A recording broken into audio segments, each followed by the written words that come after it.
My girlfriend of 7 months wants to quit her job after finding out I won a life-changing amount of money from the lottery, saying that if she had won that amount of money, she would have given me some without a second thought because she loves me, and that the money has truly corrupted me. Posted by u/exileproofrock. My girlfriend, 33F, and I, 31M, have had a pretty tumultuous relationship, which has seen us break up twice already. I've been the initiator of the split both times, always because of her extreme, unrelenting clinginess and lack of trust. We don't live with each other, obviously. Why we're still together is a bit of a mystery to me. I love her, for sure, and we can get along well together, but we also have very different ideas of what constitutes an acceptable amount of personal space and privacy. When I try to tell her that she is smothering me, she basically shrugs and says she isn't changing. The past 2 months, we've had a slight shelter from our usual storms, and it hasn't been as bad. She's still very clingy and constantly accuses me of chatting with and meeting other girls. I haven't, keeps close tabs on what I am doing or who I'm hanging out with, etc., etc., but I keep it because I believe I'd be alone for a long time without her and am, frankly, afraid of that. It doesn't help that she's also told me much the same. That I would be alone without her. Cut to a few weeks ago, I won a lot of money in the lottery, paid in a lump sum. It's all very new to me and very, very surreal, and I haven't really done much with it all yet but talked to some financial advisors to figure it all out. But it's readily acknowledged I am in a position to retire. The only 2 things I have done so far are take a month off from work to sort through things and get very drunk on expensive scotch with my sister. I have a lot of friends right now. I know who my friends are and plan on doing nice things for them all. However, my girlfriend is now asking me if she can quit her job. When I asked her why she would, she said because I have money. That if she had won that much money, she'd have given me X amount of money without a thought because that's what people do for those they love. Anyways, it didn't take long for her to start accusing me of wanting to ditch her now that I'm rich and how she was so stupid not to have seen it before, all because I don't want to give her a crapload of money.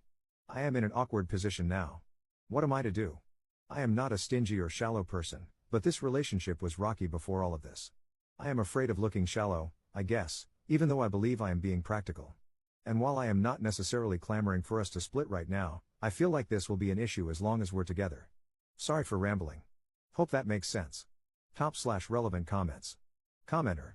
It's been 7 months, and you've broken up twice already. Dump and run. Ops response. The argument is, I think she is overly smothering, and she thinks I am afraid of intimacy, so sometimes I second guess my rationale. But she is certainly very keen on knowing everything I do.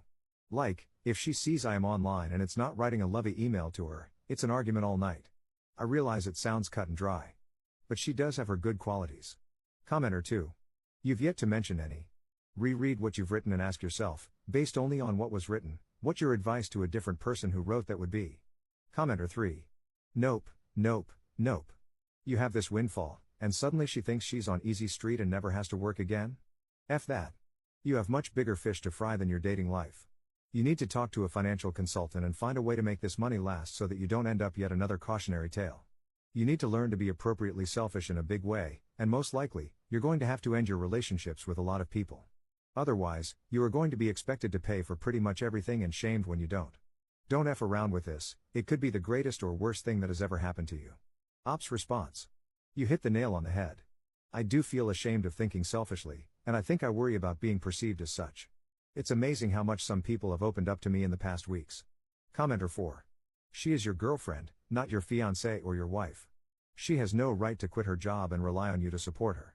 She is fully taking advantage of the situation and is probably attempting to make you feel guilty by pulling the "if you break up with me, it's because you're rich now" card. Who cares if you look shallow?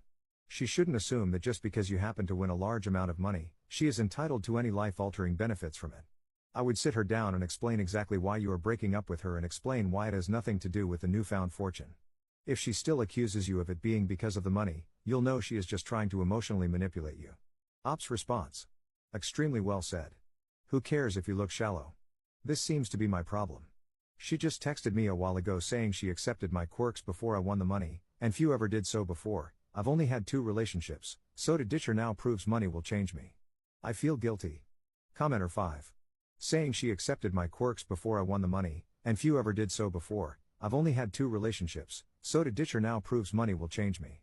This so reminds me of when I finally told my abusive ex-wife I was leaving, and she said, "I'm the only person who would put up with your BS."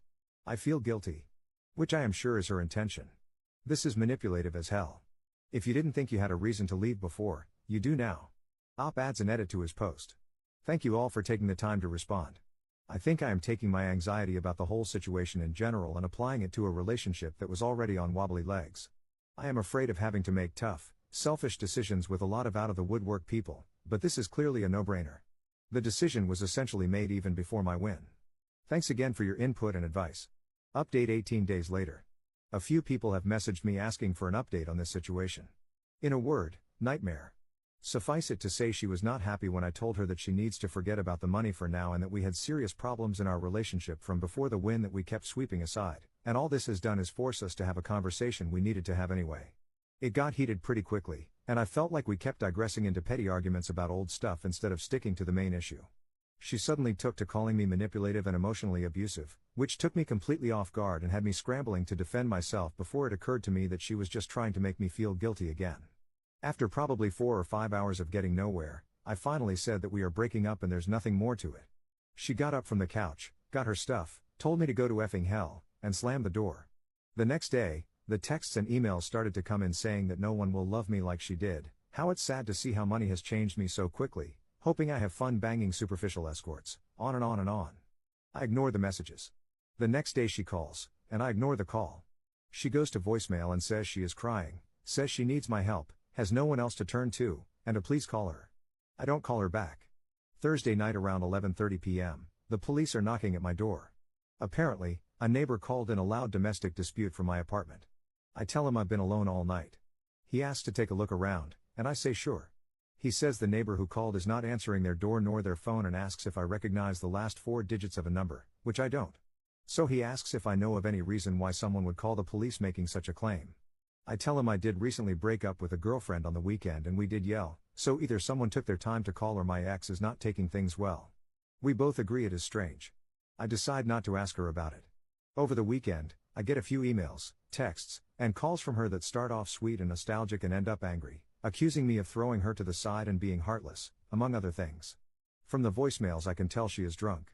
I can't resist, so I ask her by email if she knew anything about the prank call to the police, which of course she denies and then spins it back on me. Do I really think her so petty? Why would I ever think that? It just proves I never trusted her. Back to arguing, so I don't reply. So yesterday I log on to Facebook for the first time in a while, and I notice over the past few days she's been adding my friends as friends. Nothing else, but it freaks me out. I send her a message asking why she's adding my friends, and she essentially says it's a free country and that she couldn't have been so bad if my friends like her too. All to say, I am wary, and I am depressed and lonely, and I have a feeling this is going to be a pain in the ass. Objectively, I know this was a good move, but subjectively it's a whole other matter. Look forward to normal times. Sorry again for the rant. Top/relevant comments. Commenter. No one will love me like she did. Here's hoping, right? You should message your friends, though, and say that your ex is sending the cops to your house and such, so they should watch out if she friends them out of nowhere. Ops response. I've locked my Facebook privacy settings down and emailed some friends. My closest friends and family are well in the know already, of course. Commenter 2. Cut all ties. Burn the bridges. Block numbers. Block on Facebook. Document harassment. Ops response. Didn't think I'd need to block her number, but you are likely right. Commenter 3. Nah, you need to. Every single option for communication with you is an open door to her. She is going to try them all one by one until she finds an open one. She's like a raptor, systematically checking the electric fence for weaknesses so she knows where to attack, is what I'm saying. So do the right thing and turn the entire fence on so she can't get in no matter what. Op adds an edit to his post. I thank you all for the time, replies, support, and even a few laughs. I feel much better going forward.